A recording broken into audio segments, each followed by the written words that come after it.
Minnesota Idea Open, The Finalists, is a co-production of Minnesota Community Foundation and TPT's Minnesota Channel.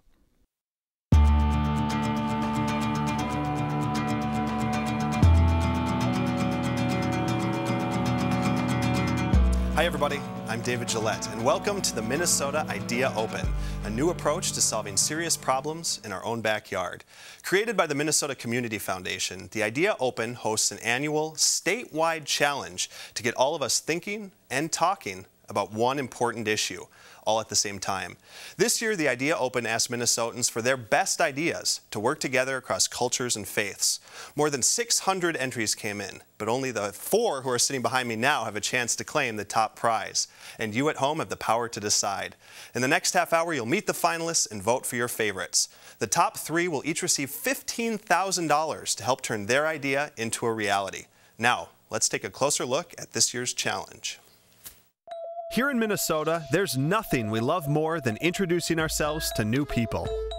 Actually, no, it's just the opposite. Come on, we're Minnesotans. We're shy and we know it. Many of our most valued qualities, humility, modesty, and a deep reluctance to bother strangers, make it difficult to meet people outside our comfort zone. But that doesn't mean we should just sit on our hands. Our state is becoming more diverse, and getting to know people with different cultural and religious backgrounds is more important than ever. After all, embracing differences goes way beyond just feeling good about ourselves. It has proven benefits for our civic, social, and economic health. Short version, when new communities get to know each other, the community as a whole gets stronger. Reverse that, and it's even more important. If we don't do a better job, there's a lot to lose, including our competitive edge in a global marketplace that values new ideas. That's why the folks at the Minnesota Idea Open are launching their 3rd community challenge. The question, what is your best idea to build bonds and work together across cultures and faiths in your community? Who knows, maybe you have an idea for an intercultural book club. Maybe you want to discuss different faiths while bowling. Maybe you just want to have a group hot air balloon ride. It doesn't matter. Get your community talking and taking action, and you're on the right track. Entering the competition is simple. You can do it right here on this website. And best of all, the 3 winning ideas each receive $15,000 to help them become a reality. So there you have it. Just one idea is all it takes. Enter today, and the community wins. Well, there you have it. And here in person, 4 of the 5 talented Minnesotans who answered the call, the 2012 Idea Open finalists. So, here are the rules. We're going to give each of our finalists a few minutes to explain their idea directly to you. I'll then ask a few questions, and you will have a chance to vote online or via text. Does that make sense, everybody? Yep. You excited? Yep. Okay, great. Well, to kick things off, Idea Open judge and WCCO Good Questioner, Jason DeRusha, fills us in on what it was like to select the finalists. Jason. David, it was really tough to pick the winners of this challenge. The entries were so interesting and people had such creative ideas. We were looking specifically in the judging for a couple of factors. One is there going to be a real effect here? Is this just a cute idea that's not going to have a lasting impact? Or is this something that can be sustainable and work over and over again and really make a difference of people working together across different ethnic groups and across different faith groups? The other thing we looked at is, do they need the money? So we really wanted to find people that had a good likelihood for success and that the influx of money would make a real difference. Because after all this money is spent, I think all of us want to look back and say, hey, was it worth it? Did we spend this money well? And did these groups really accomplish their goal of getting people to have conversations? Some of the submissions were ideas that really felt like ideas that have been sitting on the shelf for a while, and they just wrapped the diversity flag around it and then submitted it. We wanted things that really had the idea of working together across faiths, not working together within one group, working together just with broad different factions to make a real difference. And I'm telling you, the ideas that we picked, I feel great about the impact these ideas are going to have on our community. First up, an idea that has 10-year-olds discussing the future of our state. Paul Maker from Falcon Heights is here to tell us more about it. You ready, Paul? Yes. That's a camera. Do your thing. Thank you very much. Hello, everybody. I wanted to tell you about my idea. It's called Questions from the Future of Minnesota. And it's an idea that connects children, students with current leaders. And it's supposed to be a two-way dialogue. And how it works is we would come up with 5th and 6th grade students, current students who will be future leaders, and have them generate questions that they can talk and put to current leaders and ask them directly, what are some of the challenges? How do they lead, especially given the fact that Minnesota and the rest of the U.S. is becoming increasingly more diverse. How does one lead in the midst of this diversity? And I think it's very important for children to begin to think about how can I do this? How can I become a future leader where I will be able to lead in the midst of that diversity? How can I be intercultural? And that's what this idea is about. But it's also for leaders to see who they're leading and to see what questions there may be from the people that they're leading. This is a professional interest of mine, but it's also a personal interest of mine.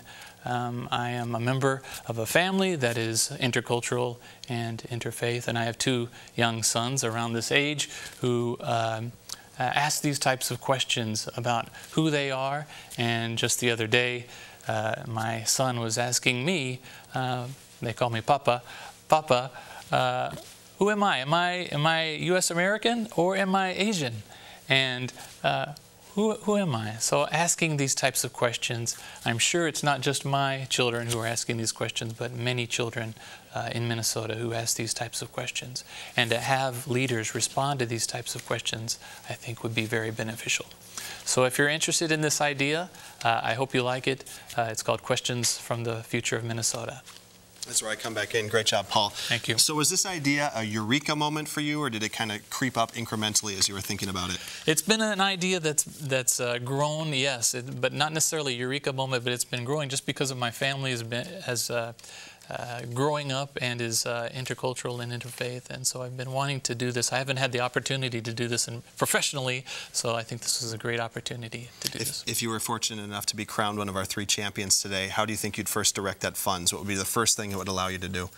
Probably would be to use that funds to direct, to get information out to people, to let them know, to start to solicit leaders and also potential schools where we could ask students to participate.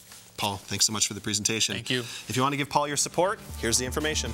Text FUTURE to 83224 or weigh in online at mnideaopen.org.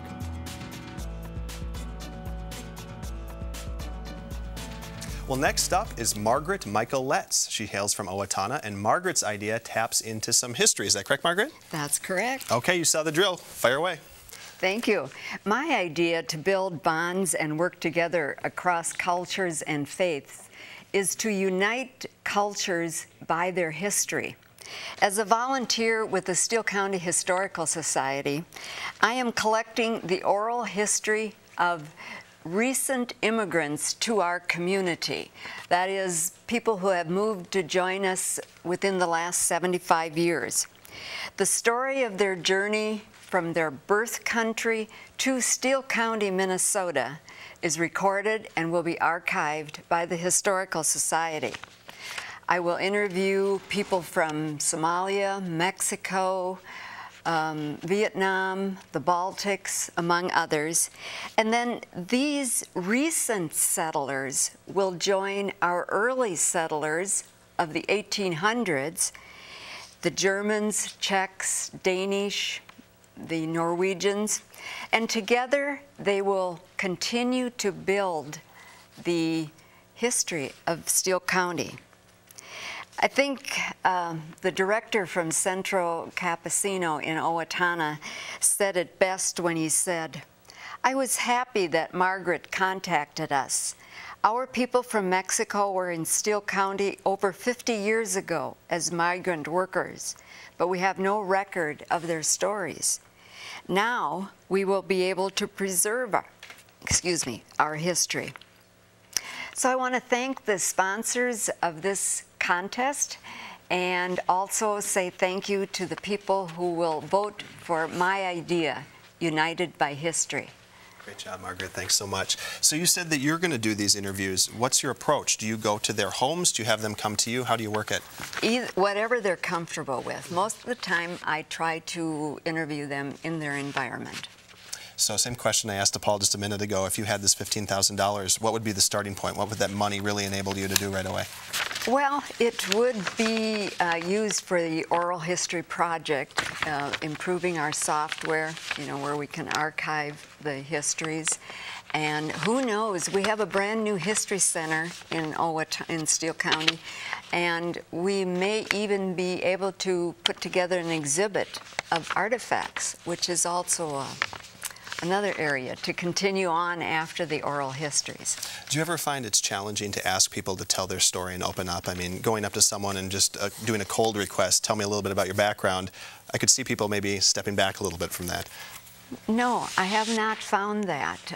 They're very happy to be talking, and I try to explain how important it is and that they should talk with the understanding that people in 100 years from now are going to be listening to these histories. Long vision. Thanks so much, Thank Margaret. you. I appreciate it. If you want to give Margaret your support, here's how to do it. Text HISTORY to 83224 or go online at mnideaopen.org.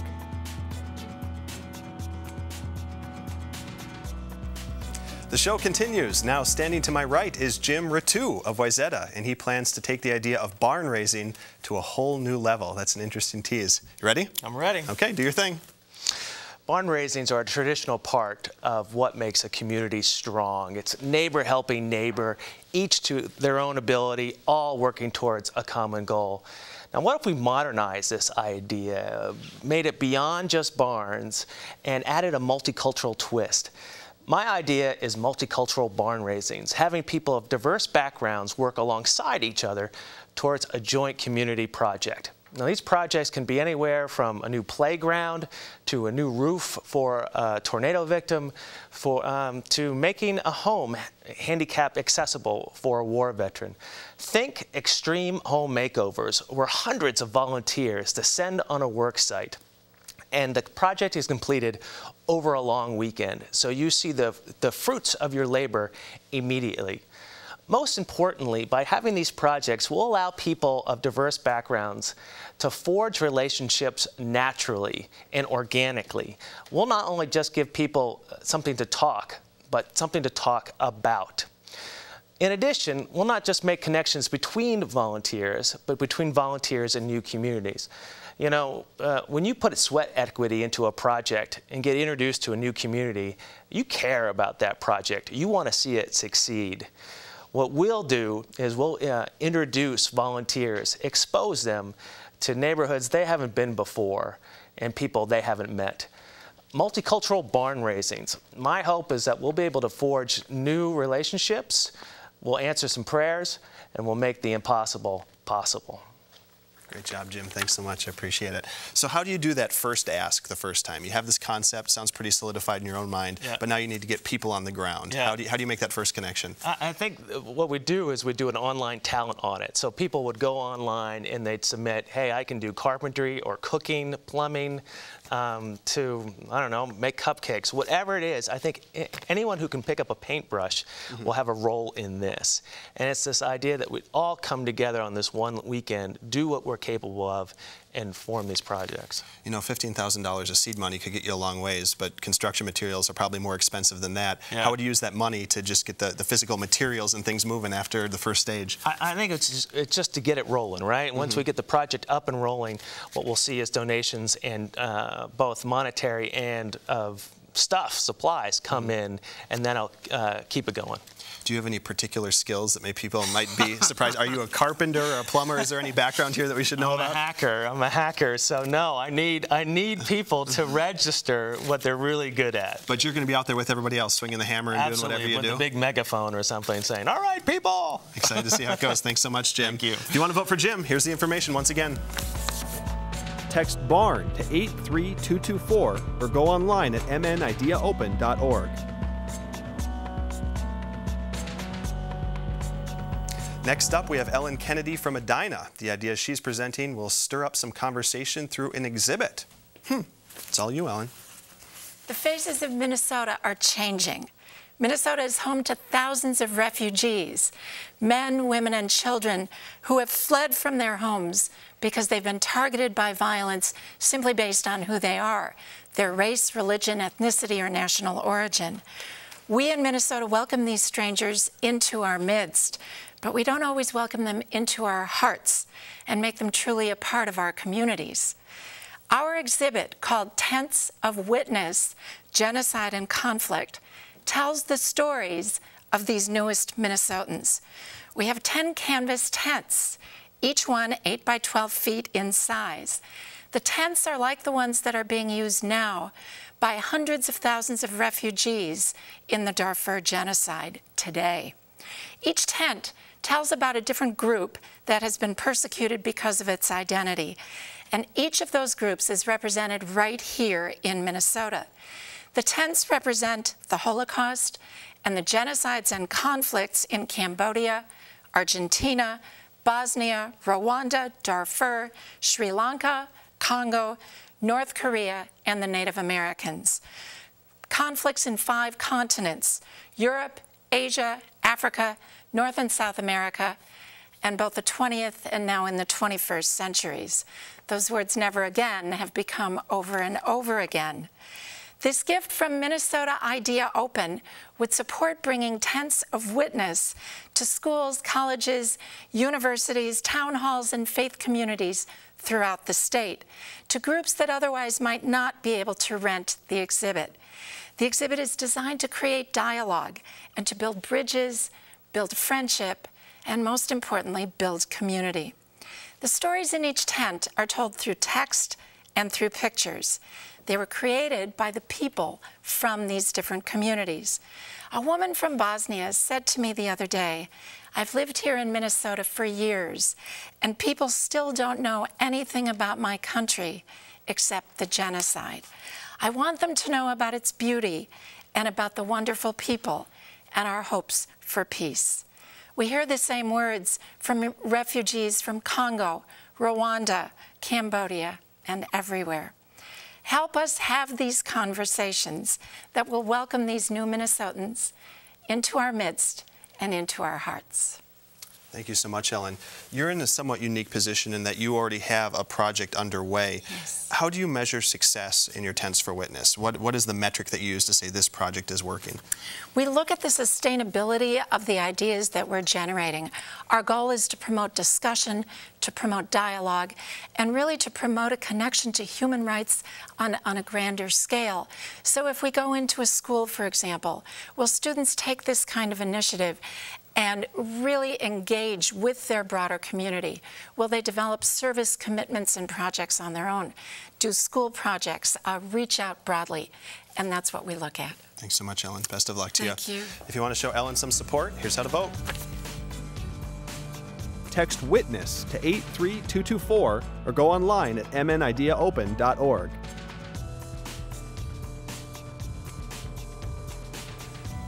There was one more contestant we wanted to tell you about tonight. Fatuma Mohammed wasn't able to join us, but her idea has Muslim women taking the lead in shattering some stereotypes. On her behalf, here's a brief summary. Fatuma's idea is led by a group of young Muslim Minnesota women working across cultures and faiths, eliminating stereotypes, and empowering others to do the same. Through a series of steps, the idea focuses on 2 goals. First, to develop young Muslim women into community leaders, and to have diverse groups participate in a variety of activities together. Some of the activities include an intercultural, interfaith community walk, women across the Twin Cities wearing a pink hijab for a day, and a church, synagogue, mosque hopping tour. Fatuma says she hasn't just come up with an idea, but a mission. If you'd like to support Fatuma's idea, here's how to vote. Text 7 to 83224 or go online at mnideaopen.org.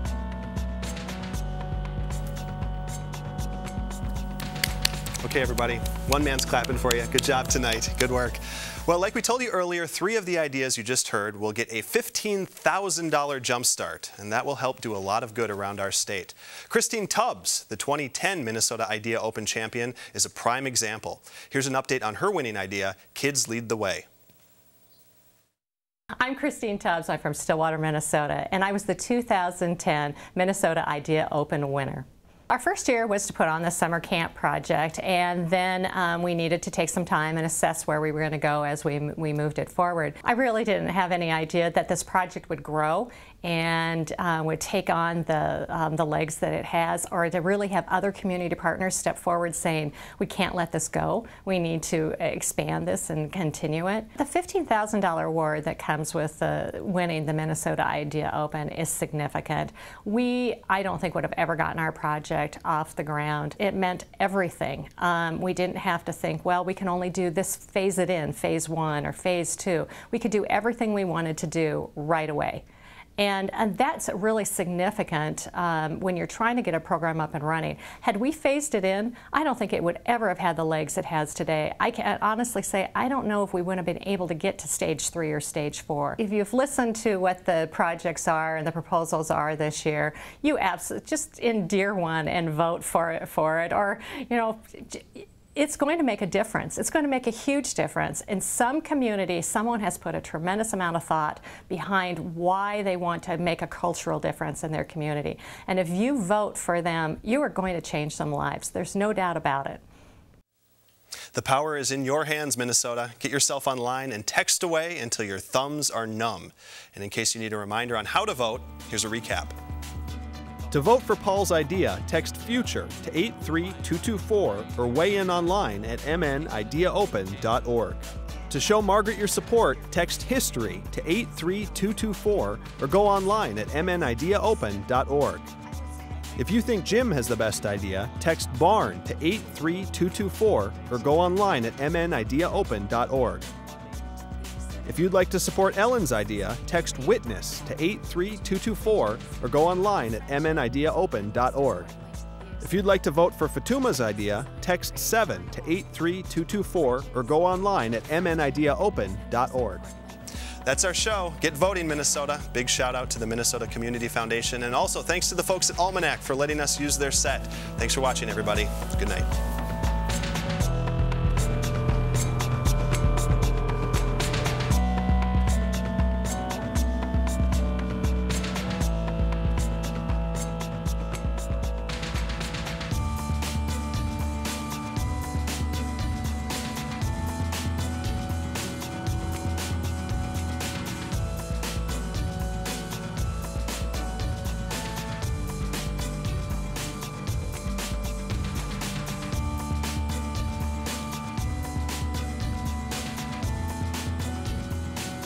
Minnesota Idea Open, The Finalists, is a co-production of Minnesota Community Foundation and TPT's Minnesota channel.